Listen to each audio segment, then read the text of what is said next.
अस्सलाम वालेकुम viewers, welcome to spark and mechanical. आज की इस वीडियो में हम स्केल कमांड के बारे में जानने की कोशिश करेंगे और स्केल कमांड के बारे में हम पढ़ेंगे कि स्केल कमांड क्या है, ठीक है, और इस तरह स्केल कमांड का यूज़ क्या है टुकेड में।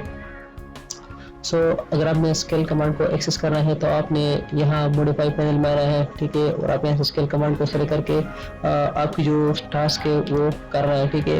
इस तरह हमारे पास स्केल कमांड की जो शॉर्टकट है वो अपने सिंपल अपने कीबोर्ड से SC टाइप करके एंटर करना है, ठीक है।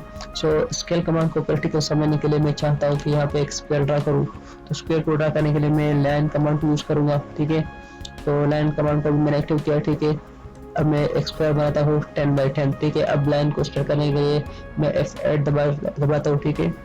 10 नीचे की तरफ 10 और इस साइड पे आप 10 ऊपर की तरफ 10।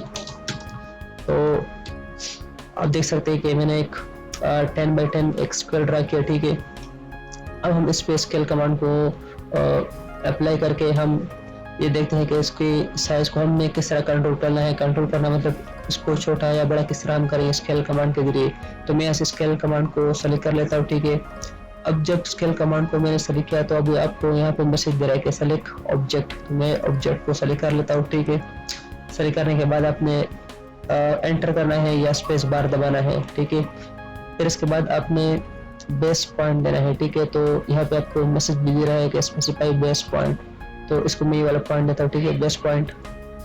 इसके बाद आपने सेकंड पॉइंट देना है या स्केल फैक्टर। यहाँ पे आपको मजीद दो ऑप्शन दे रहे हैं, कॉपी और रेफरेंस को बाद में हम देखते हैं। पहले हमने अगर सिंपल स्केल अप्लाई कर रहे हैं तो किस तरह करेंगे। तो सिंपल अपने माउस को आप देख सकते हैं कि जैसे जैसे मैं माउस को आगे की तरफ बढ़ाता हूँ ये कर्सर को, तो हमारा जो ऑब्जेक्ट है वो बड़ा हो रहा है, ठीक है। तो इसको यहाँ पे क्लिक कर लेता हूँ। आप देख सकते हैं कि हमारा जो ऑब्जेक्ट है वो बड़ा हो चुका है, ठीक है। इसको मैं कंट्रोल Z कर लेता हूँ। अब मैं स्केल कमांड को अगेन ट्राई करके अगेन अप्लाई करके मैं देखता हूँ कि अगर हमने ये ऑब्जेक्ट को छोटा करना है तो किस तरह करेंगे, ठीक है। Select object, press enter. अब आप उसको बेस पॉइंट दें। बेस पॉइंट देने के बाद आप यहाँ से आप देख सकते हैं कि हमारा जो ऑब्जेक्ट है वो छोटा हो चुका है, ठीक है। अब कंट्रोल Z में कर लेता हूँ। अगेन मैं स्केल की जो कमांड है वो एक टाइप कर लेता हूँ, SC टाइप करके एंटर करें। Select object, press enter. Base point में ये वाला इसको ये वाला लेता हूँ, ठीक है। अभी यहाँ पे एक कॉपी का ऑप्शन देता है आपको। तो कॉपी के लिए मैं इसको यहाँ से सेलेक्ट कर लेता हूँ जो शॉर्टकट मेन्यू है, ठीक है। इसको शॉर्टकट मेन्यू कहते हैं। इसको मैं यहाँ से सेलेक्ट कर लेता हूँ कॉपी वाला, ठीक है। कॉपी वाला ऑप्शन है कि जब आप कॉपी वाला ऑप्शन को सेलेक्ट कर लेते हैं शॉर्टकट मेन्यू से तो आपके पास जो सोर्स ऑब्जेक्ट है, ठीक है, हमारा जो ओरिजिनल ऑब्जेक्ट है वो भी रहेगा। उस तरह की एक कॉपी बन के छोटा या बड़ा हो जाएगा, ठीक है। स्केल होकर छोटा या बड़ा हो जाएगा हमारे अपने रिक्वायरमेंट के मुताबिक। तो मैं चाहता हूँ कि हमारी जो रिक्वायरमेंट है उसको बड़ा करना है, तो अपने यहाँ पे सिंपल क्लिक करके हमारे पास जो पुराना ऑब्जेक्ट है जो सोर्स ऑब्जेक्ट है वो भी रहेगा। उस तरह जो इसकी नई कॉपी बन के वो भी हमारे पास स्केल होके आ जाएगी, ठीक है। तो इसमें जो दूसरा ऑप्शन है वो है रेफरेंस का। तो रेफरेंस की ऑप्शन को समझने के लिए मैं स्केल कमांड को अगेन एक्टिव कर लेता हूँ। तो इसके लिए मैं SC टाइप करके एंटर कर लेता हूँ, ठीक है। अब select object, press enter. Base point आप इसको यहाँ दे दें। अभी आपको यहाँ पर रेफरेंस दे रहा है, तो रेफरेंस के लिए मैं रेफरेंस को सेलेक्ट कर लेता हूँ, ठीक है, शॉर्टकट मेन्यू से। अभी आपको कह रहे कि स्पेसिफाई रेफरेंस लेंथ। इसकी जो रेफरेंस लेंथ है वो 10 है, तो इसको रेफरेंस मैं 10 लेता हूँ, ठीक है।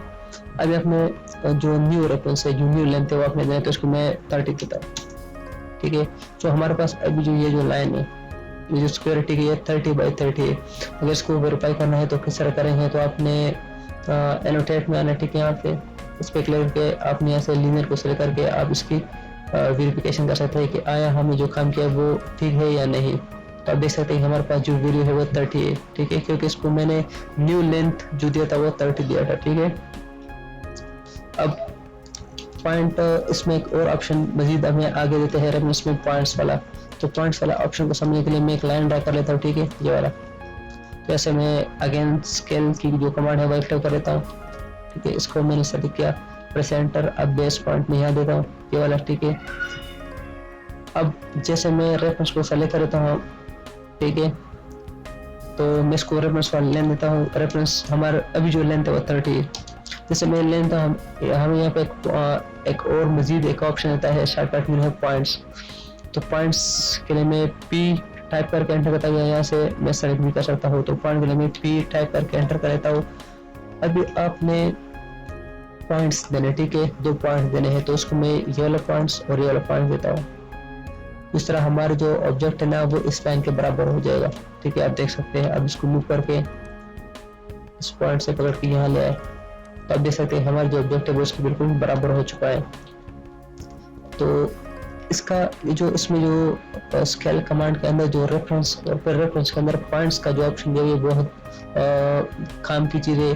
जब हम प्रैक्टिकल काम करेंगे कि यार हमें एक ड्राइंग बनी हुई, ठीक है, पिक्चर है, ठीक है, फिर हम इसको DWG में किस तरह कन्वर्ट करना है और फिर इसको हम कन्वर्ट करके अगर हमने एक्सरसाइज में इसको लाना है तो हम किस तरह लाएंगे। तो फिर उसी टाइम हम रेफरेंस को यूज़ करके और अपने उसमें पॉइंट्स वाला ऑप्शन यूज़ करके इस तरह हमारी जो ड्राइंग है वो हम एक्सरसाइज के बराबर हम कर सकते हैं।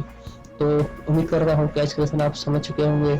फिर भी अगर किसी को कोई भी मसला हो तो वो कमेंट बॉक्स यूज़ करके अब हमसे पूछ सकते हैं, ठीक है। अगर किसी का कोई भी राय हो, ठीक है, इन कंटेंट से रिलेटेड या हमारे जो क्लासेस इनसे रिलेटेड या हमारे जो यूट्यूब चैनल से रिलेटेड, तो प्लीज़ आप हमें सजेशन दें।